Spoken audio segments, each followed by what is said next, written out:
Welcome to Mindfully Sovereign, the podcast that invites you to reclaim your feminine self authority and unleash the abundance within. My name is Safa, I am your host, and I'm here to help guide you past your limiting beliefs and into the heart of your unwavering and undeniable power. This podcast is all about reclaiming your feminine self authority, learning the art of self seduction, and awakening your inner goddess so that you can become an aligned match to your most abundant life yet. So grab a cup of tea, get cozy, and get ready to become mindfully sovereign. Hello, hello. Happy Monday, and welcome back to Mindfully Sovereign. I am so happy that you are here today, and I can't wait to dive into today's conversation because I feel like this is a particular arena that we just don't talk about often enough. And it has to do with the sisterhood wound of the divine feminine.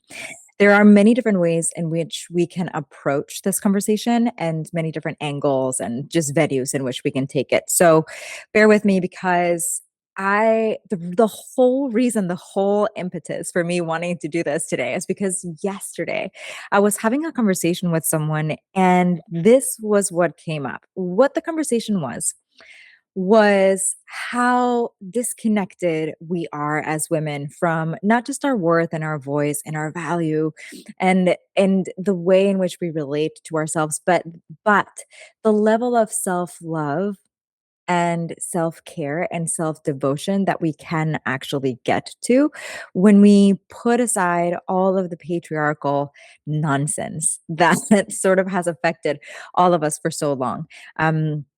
Internally and individually as well as societally.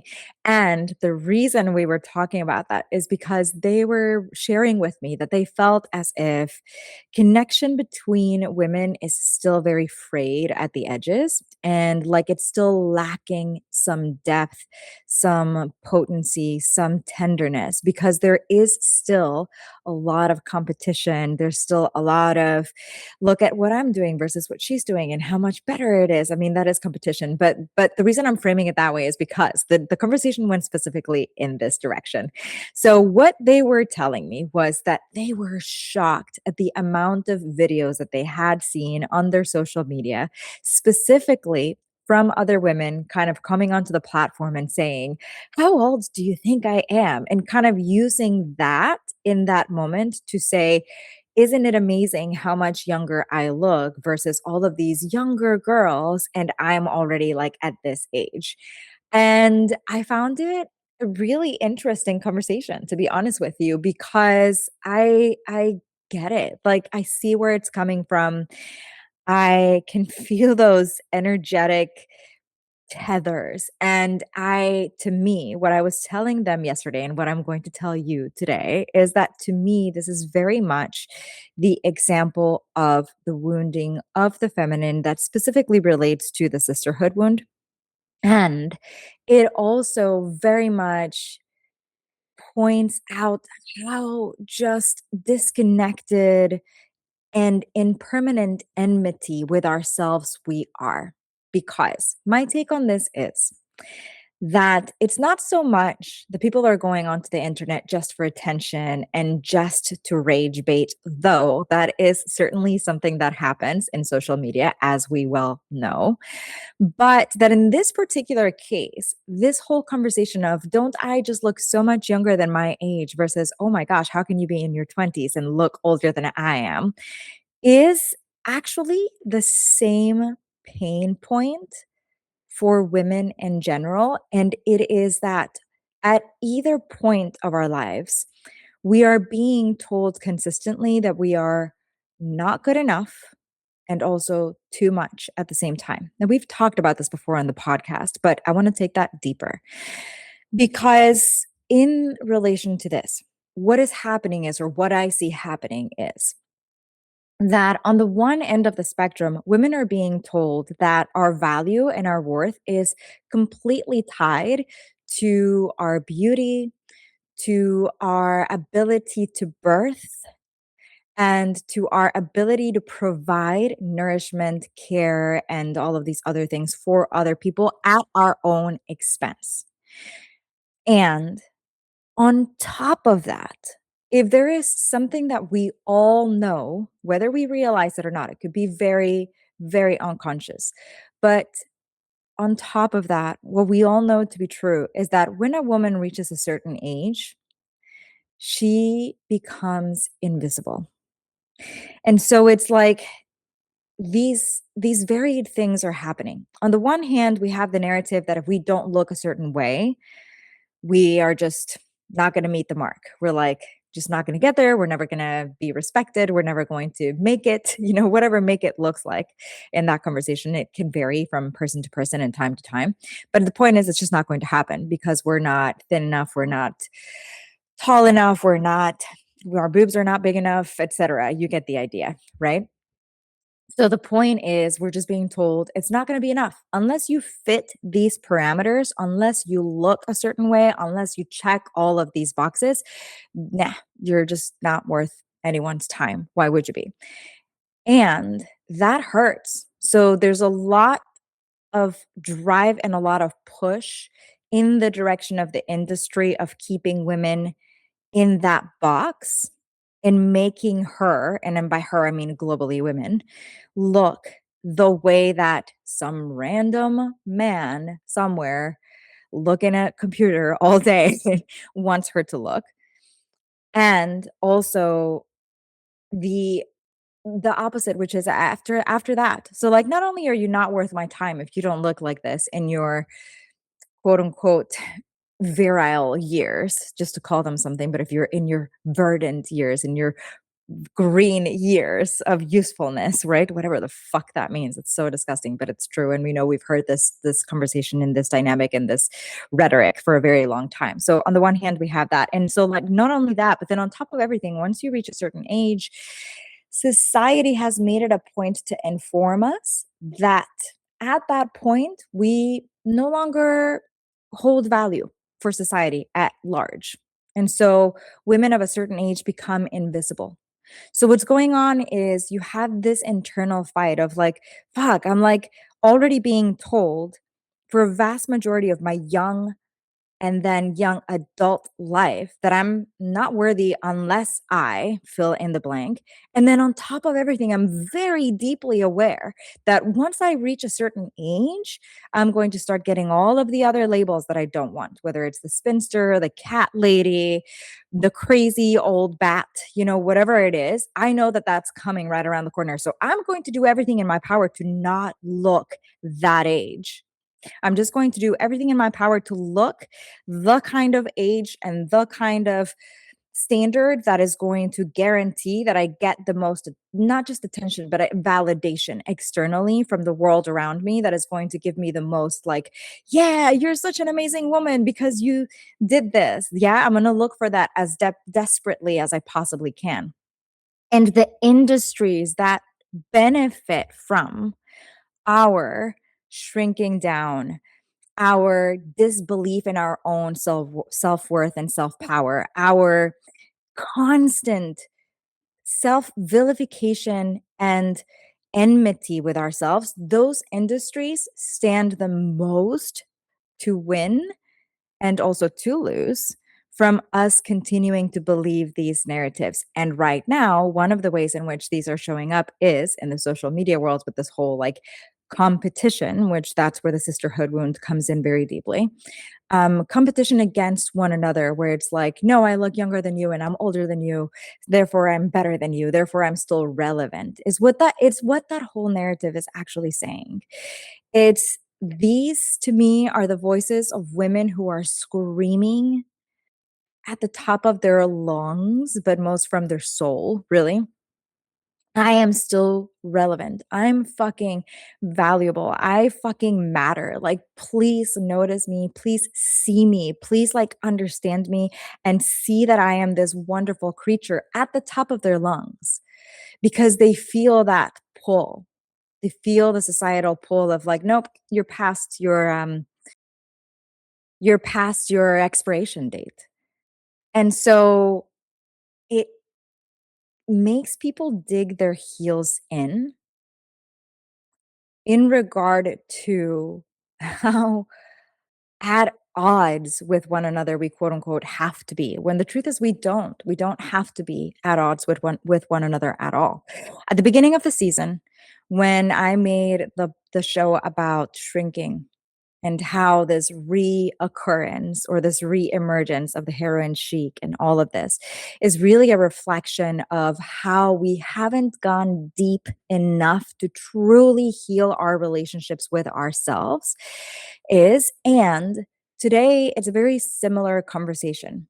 Over the last, let's call it, maybe 3 to 4 decades, there's been a lot of conversation about feminine empowerment, more than like taking it beyond what we were used to. And there's been a lot of conversations around becoming a sisterhood and a community and a tribe. These are words that got very like popular and got a lot of traction, especially in the online space. And they landed hollow for many different reasons. But one of which is that we haven't fully understood all, and there are many, I don't have time to cover them all today, I don't think, but all of the dynamics at play in the realm of the sisterhood wound. Because it's not just, I see you as competition because I think you're going to steal my man.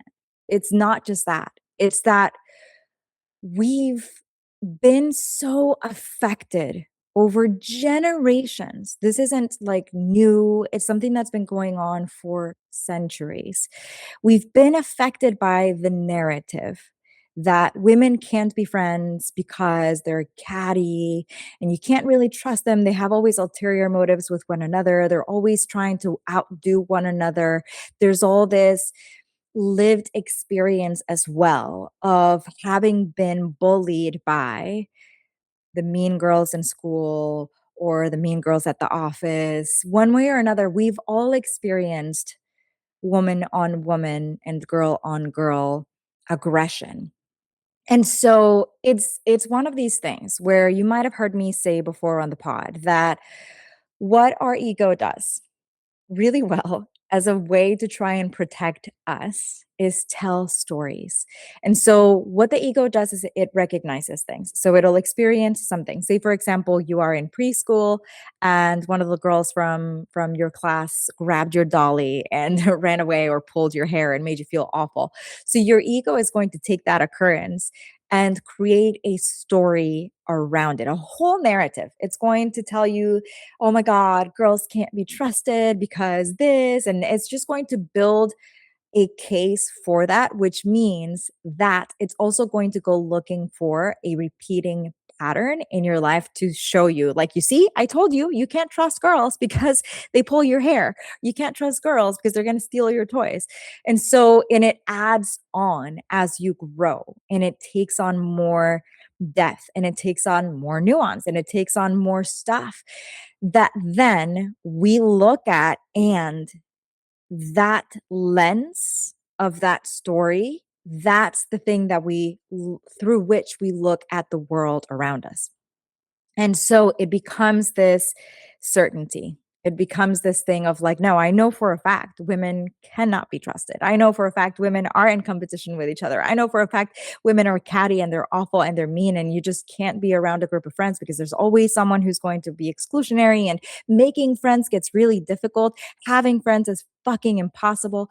We start going into these loops of thoughts based off of stories that took root within our own experience. And then on top of that, we have the internalized, not just misogyny, but the internalized narratives of generations that have been institutionalized and they've been put into place by people who benefit from keeping women apart from each other, because there is nothing more powerful, more potent, more important than women coming together. Because if a woman connects with a community of other women, they are there to care for each other. They are there to share with each other. They are there to protect each other and stand up for one another and lead with one another side by side. And that is incredibly terrifying to the systems and to the people who can't stand the idea of, and number one, the feminine being in power because that terrifies them. And number two, information in the hands of women who can utilize that to free themselves from the subjugation, the enslavement, the abuse, the mistreatment that those systems and people can actively keep going as long as we are separated from each other and as long as we keep relating to each other as the enemy or the other and keep addressing each other as if we were just these horrible creatures that can't be trusted. And so it's a very, very big conversation and it touches so many areas of our lives without us even noticing. And that's, in my opinion, where this really comes from. It's this hurt, it's this wound of feeling like it's not fucking fair. It's not fair that the only time in my life where I'm seen as worthy and valuable is from this age to this age, and that that person is getting the job and that person is getting the relationship and that person is given all of the accolades, whereas I've spent all of my life working hard and showing up for myself and getting to know myself and developing myself and doing all of these things, and now you're telling me that I'm irrelevant because I'm a certain age? Fuck that. Why do these little bitches come and take everything from me? That's not going to fucking happen. I'm going to teach them. And so instead of us operating like a true sisterhood or like a true tribe or like a true community of women who gather to share not just knowledge, but wisdom with one another, who gather to be in leadership side by side with each other, who are there to prop each other up and also to it aliven our wild spirits and to be there to say, what you're going through, I feel it with you. I am here with you. You've got this. You are incredible. And I have walked this path as well. And this is what I can impart onto you so that you can sit with this with more strength, with more potency, with more power than you ever could have possibly imagined. Instead of doing that, we keep trying to isolate and separate and keep trying to move at this from this us versus them mentality. And we keep pitting each other against one another.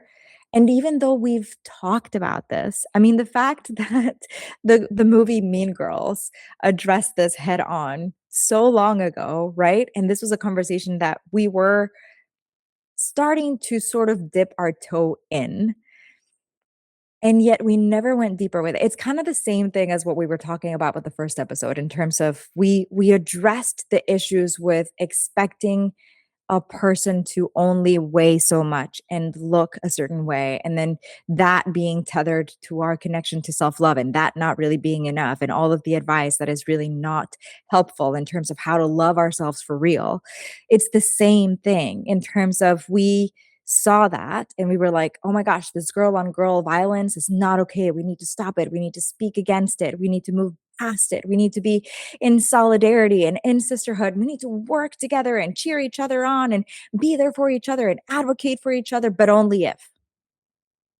And that's where we got stuck. We dipped our toe in it and then we added a long of provisionals to it and a bunch of as long as statements and a bunch of other stuff to it. And because we also never fully healed our relationship with ourselves so that we can know ourselves to be worthy and valuable and amazing in and of ourselves, by ourselves, just because we exist, because we haven't gotten there and everything has been at the surface level of self acceptance and all of these things that we've already talked about, because we got stuck there, it also became impossible to hold our power in plain view of someone else's who we might be judging to be more or better than ourselves. And that's where the competition comes in and the fear. drives that. It's like I was saying earlier, it's the fear of I don't want to be inconsequential. I don't want to become invisible. I don't want to be told that I'm not worthy anymore because I didn't have kids or because I can't have kids anymore or because I didn't get married or because I don't want to get married. Whatever that is, we don't want to feel that, and in our search to not feel that pain, that external judgment, that external, not just validation, but that external pull, right? In our fear of that, we then lash out because we still don't feel sufficient in ourselves.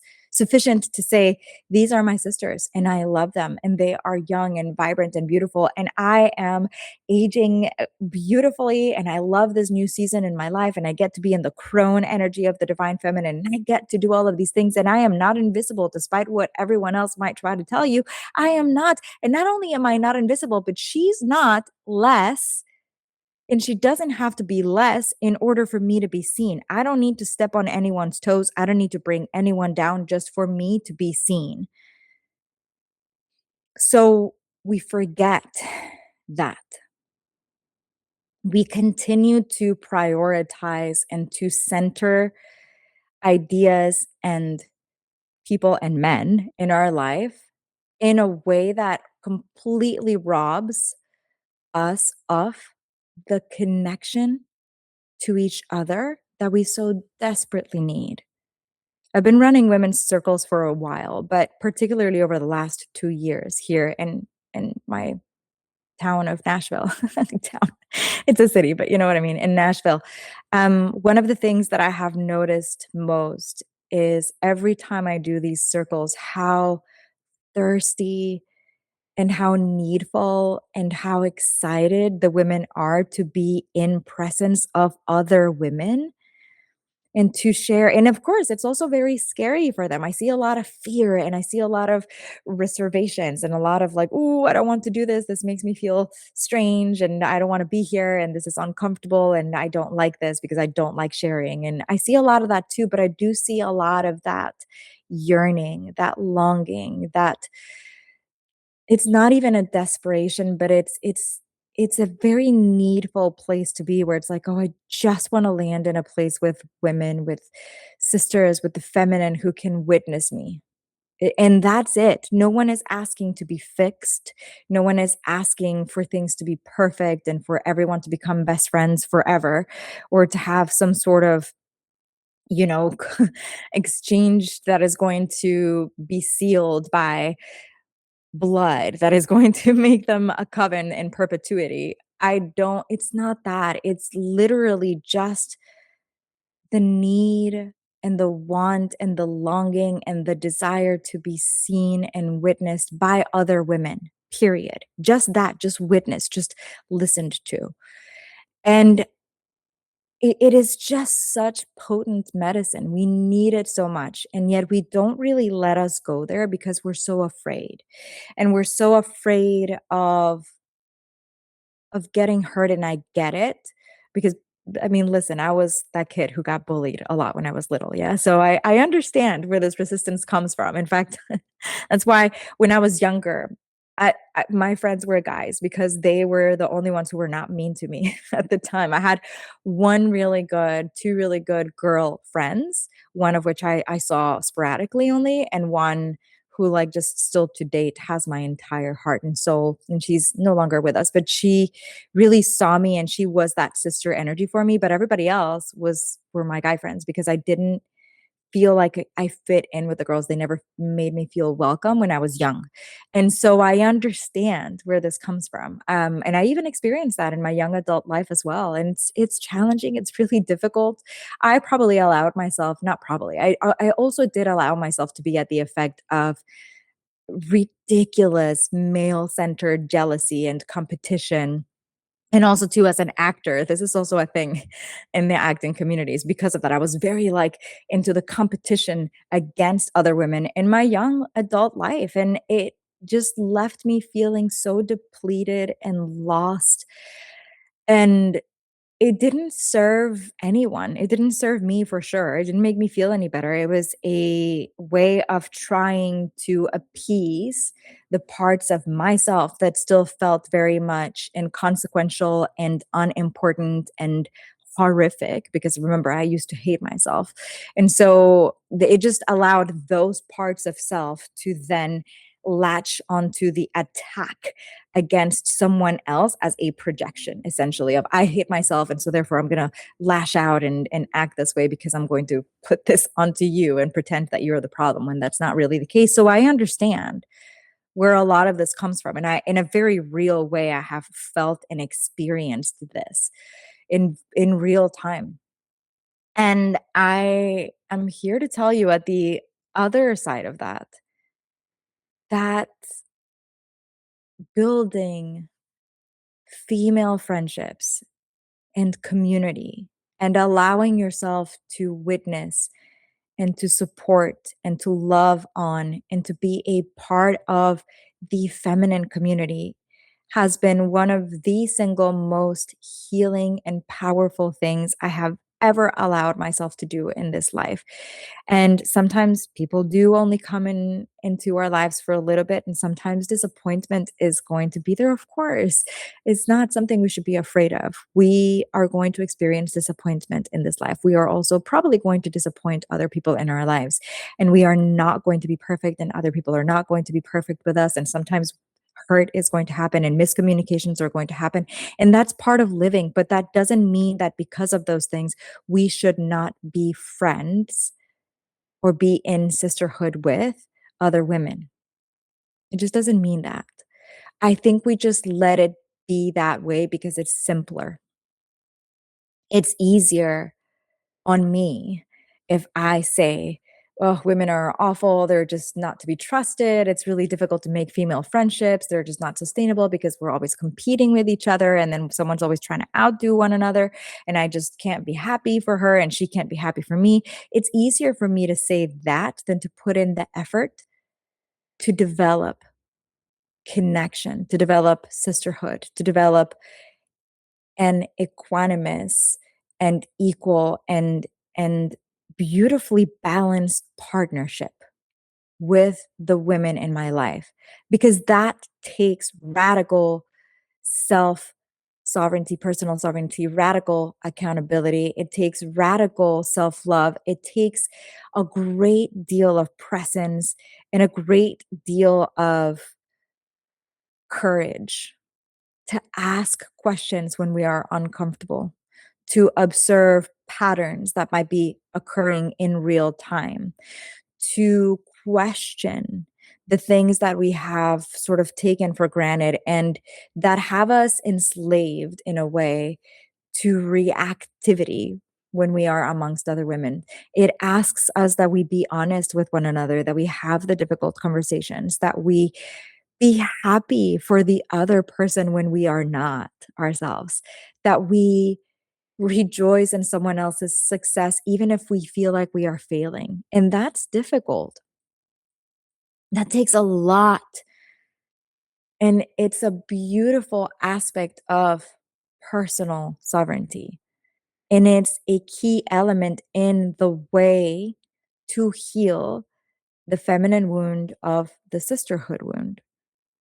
It's a key element in allowing ourselves to move from, oh my gosh, I'm not relevant and she's relevant. So now I have to bring her down in order for me to be relevant again.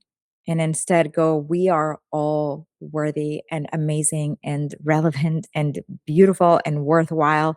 And I want to spend time with you, just fucking be around you, even if it's not a perpetual thing, even if you're not going to be best friends forever, but I just want to like be there with you and say, you are incredible and I believe in you. And I'm here to champion you and to stand up for you and to be there to honor your power and to say, hey, this is not okay. And I'm going to stand with you shoulder to shoulder to fight against that.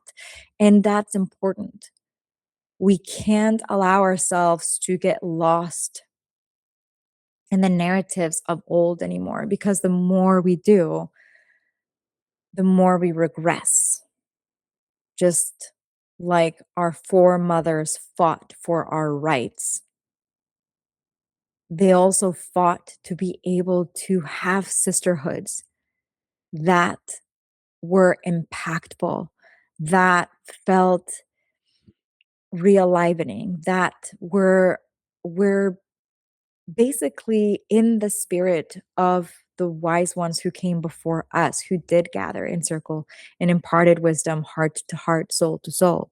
Because that's not something that would have been allowed because that's witchcraft and that's there's that whole narrative. It's so interesting how some of these wounds are actually interlaced because the sisterhood wound does connect to the witch wound in the sense that that was a big fear back then, because if women gathered together and they shared, in that sharing, they were also going to say, like, "Oh my God, you should not be getting treated like this.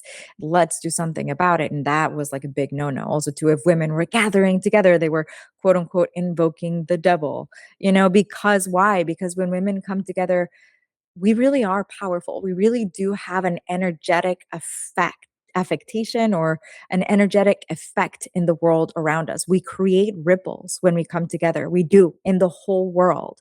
We we together. Man, I mean, it is so potent. I really do stand in awe of it. Every time I've had a chance to experience it, it just leaves me full of life and full of breath and full of passion and fervor, and it allows me to believe in something greater than myself, and it just courses through my body like electricity. It's fantastic, and it is felt, and it did scare people, and especially at the time when anything feminine was just and I say at the time when, but this is still going on, but that's precisely why I wanted to have this conversation with you, because again, the now is the time to be having these conversations because these lies that they have been selling us in order to keep us separate, in order to keep us small, in order to keep us voiceless, in order to keep abusing and exploiting and mistreating us as a whole. These lies, we need to know them. We need to know them back and forth. We need to act against them. We need to stand up for one another beyond them. We need to not fall for these lies anymore. We need to be able to go beyond that so that we don't repeat history and start falling back. Because I'm seeing some of that. It's not just the whole conversation of, oh, I'm this age, but I look younger than you. Haha, aren't I amazing? And you suck. No, it's not just that. It's the everythingness. It's the woman against woman crimes that are just so egregious. We can't even wrap our minds around them. It's the turning away from watching someone be abused or know that someone has been sexually assaulted or know that this has happened as a woman and not stand up for that person or vilify them, or I just feel like that it should not be a thing in 2026 anymore. I know we have come a long way, but we still have so much further to go because we keep allocating so much of our personal power and so much of our worth and so much of our lives and so much of our history and so much of our just beingness, if we can make that a word, to something else outside of the self that just so happens to hate everything about the feminine to the point where we have allowed ourselves to act in really egregious ways against one another. I always say that there's like a special place in hell for women who do such hateful, heinous things toward other women. And I believe that. I don't believe in hell, but I do believe there's like that there's nothing worse than a woman acting against a woman like that. It's just terrible. And again, we all make mistakes and we all go through things, but we learn, hopefully. We start healing. And in that healing, we can take accountability and change the dynamics and change the conversations and start looking at one another as beautiful, worthwhile beings that are divine. And We don't just relate to each other as transactions or as objects, which is exactly what the rest of the world keeps doing to us. But that's not our task. Our sisterhood potentiality is vast, and it really has it can change the world, in my opinion, if we let it. If we heal enough, go deep enough, forget the surface level stuff enough to build into it. And again, I'm not saying things are going to be perfect, and it's always going to be a learning curve, and we get to broaden the conversation, which is exactly what I'm hoping that this is doing. This is a conversation that I want for all of us to participate in and to broaden. I remember, I think it was maybe season 1 of the pod where I had one of my best friends, Emily, come on the show, and we talked about female friendships and what it takes to sustain one, and how it is just as important for us to be in intimacy with our friends as it would be with like a lover. And in a sense, this is an extension of that conversation. So if you haven't heard that, go back and listen to it. But it's also it's an extension of that, and it's asking us to go like even further than that, because I want us to love on not just our close sisters, but to see every woman championing herself and to be also their biggest cheerleader as they are propelling themselves forward in this world and as they are reclaiming their own voice in this world, because we need more of that. For so long, we've been like, oh, she's speaking up for herself, she's showing up for herself, I'm gonna like destroy her. And it's just a wound, it's a reactionary thing that we haven't learned to go past. And it's time, it's long past time that we do the opposite. It's like, "I'm going to champion you too. You are doing amazing things. That's fucking great. I'm going to be there for you." I always marvel at how quickly we are just ready and willing to see the worst in one another and to speak the worst about one another into existence, and how quickly we are to turn our backs on each other. And it's not because we're women. That's part of the sisterhood wound. It's not because we're women. It's because we haven't given ourselves the permission to understand or to consider or to believe or to recognize that we are made of the same divine thread, and that if we show up for one another in partnership instead of in enmity, we can change things really, really considerably. And that also includes the conversation of that transactionality that I was bringing up earlier. Because part of this conversation isn't just don't tear each other down, don't compete. Women are not meant to do these things, because we're not. We're not meant to do these things. It's also, I think, in recent years, one of the reasons why it's become challenging for us to connect heart to heart and soul to soul with other women is that we've sort of become used to this idea that if you're approaching me because you're going to sell me something. And this comes a little bit from the MLM world, it comes a little bit from the coaching industry, it comes a little bit from many different directions. And so it's kind of, even in terms of, for example, if you've nothing to do with this like arena, right? If you're a realtor and you go to a networking event, that networking event usually is not going to be led with the intention of women witnessing each other, being there to support each other, being there to celebrate each other, be there to hug each other, be there to be in each other's energies. It's there to help you gain something in a very transactional way. And I think that with most things, there's a time and a place and a way for everything. And you can certainly get together and collaborate and do amazing things. Heck, I know I love a collaboration, right, in business. But there's also a time and a way and a place for us to simply be around each other and to champion each other and to love each other and to show up for each other and to witness each other and to call each other out and hold each other accountable and to also hold grace for one another and so many different things. And that's what I mean. I do get it. I do get that like a lot of us get hung up on this. Well, I don't want to talk to her because she says that she's excited about about something and I feel like she's going to try and pitch me on something. Or, well, yeah, we're friends and I do follow them on Instagram, but I don't really like look at their stuff because it kind of makes me sick to my stomach, or I just don't really like believe in their business because, they're trying that thing that they are crazy about, but like I just don't. And it's because that transactionality has snuck in. We either think the other person wants to gain something from us, or we feel like we don't gain anything from being around the person or being kind to them or like being their friends or showing support in one way or another. And it's like crazy. It's crazy.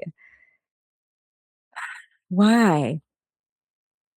I invite you to consider where in your life you are finding yourself at odds with other women, whether it's criticizing them on their looks, whether it is judging them without even really knowing them, whether it's feeling like they are less than because they are doing things differently than you, or whether it is that you have a friend who has a business but you don't really want to show up for them.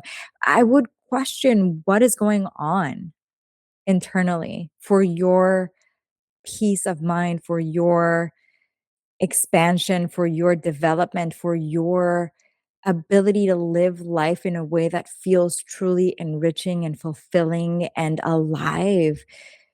What is it that is coming up for you? And can you sit in presence with that and alchemize it truly so that you can then be a adept sister to the collective of womanhood?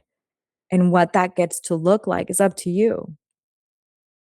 And it might just be that you change the way in which you approach your friendships and you recognize, oh, right, I've been sort of taking for granted that this person is always going to be in my life because they've been there up to now, but I never actively talk to them. I never actively reach out to them. We never hang out. I'm not really in their lives. I'm just kind of like taking for granted that they're there and that I already know who they are because they've been this person since we were in high school, right? Whether it's that or whether it's this edge of, oh, I can't believe that this person is doing so well and everything that they do, I just find irksome and I don't think that it works. And I get it. Like I said, I understand where some of these things come from, but it's always important for you to be in conversation with yourself about it.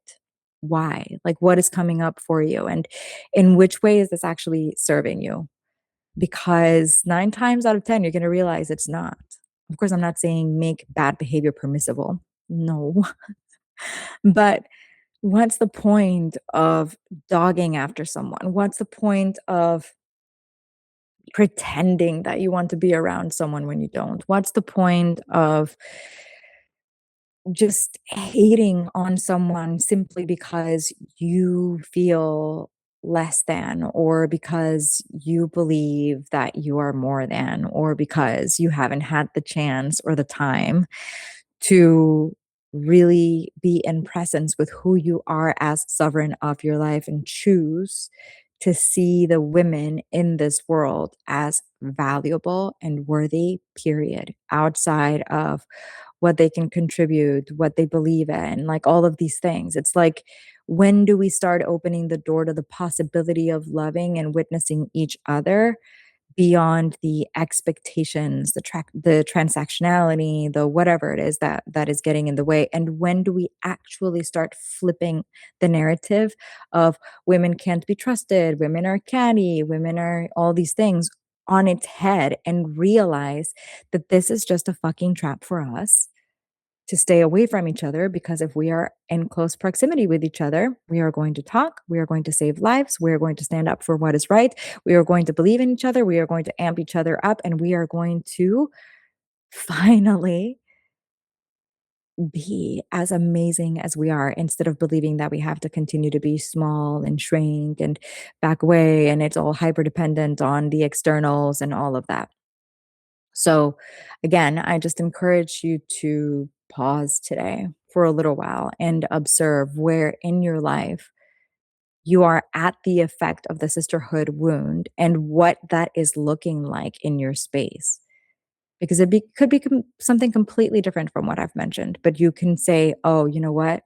Yeah, this is how my sisterhood wound has shown up for me. Maybe it's that you don't have any close girlfriends. Maybe it's that you isolate yourself, or that you think that you have to show up to your friendships perfect, meaning you don't want to come up with complaints, or you don't want to tell your friends when you're down, or you feel like you're going to be a burden to them, or who knows, right? But these are also aspects of the sisterhood wound, because if you feel like you have to be picture perfect for everyone all the time, and if you feel like the only way that your friends are going to want to be around you is when you're happy, and when you're doing great, and when you're like in the best mood possible, when you have like all of these things going on for you, you've got the money, you've got the car, you've got the person, you've got the whatever. If you think that that is the only time when women are going to be there to champion you and to be there and to be your friends, then I would question why that is the sense that you have.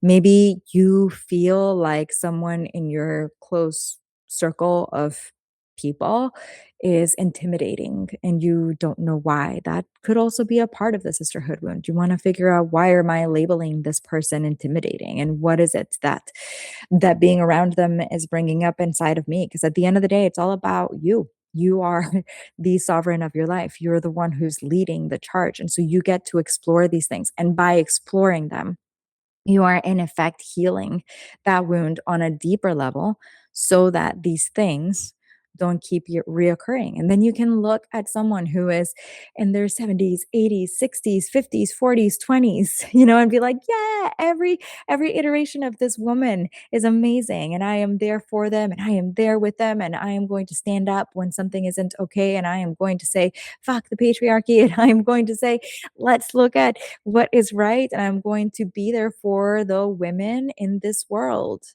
not just in my life, in this world. And again, there is nuance to all of this, but I think it's important to at least start there. We have to start somewhere. We did the surface. Now let's start going into the depth by asking these questions. What is showing up for you? And if you do believe, maybe what you do is you sit down today and you write down what it is that you believe to be true about female friendships, what it is that you believe to be true about connectivity and community in the feminine realm. Maybe it's that you take a moment to ponder where you are showing up from a place of of service, of attentiveness, of presence with the women in this world, and when where you're not. And maybe you just notice where you are judging someone. Maybe you notice where you're putting someone down, even if it's just mental. I used to do that shit all the time. And that also connects us to the sacred slut wound, but we don't have time to talk about that today. But it's, again, it's so interesting how all of these relate to each other. And it's important for us to talk about them, because it's part of our liberation. It's part of how we become free from all of these oppressive systems that want to see us crumble to pieces and trample over us and dispose of us the second that they are done doing those things. So, and now is the time to do it, because now more than ever we are hungry for it. And also now more than ever we are looking elsewhere for it. Instead of building these connections, we are starting to lose the plot again. And so that's what I encourage you to do today. And I would love to hear if you have any insights, or if you discover something new about yourself in this. You can always reach out to me, info@yoursoulfulgoddess.com. You can find me on Instagram at mindfully sovereign. And I will be here same time, same place. Not next week, but the week after that, as per usual. And thank you so much for joining me, and go explore your sisterhood wound a little bit deeper today. And I think that you will uncover some incredible things along the way. All right. Have a wonderful Monday.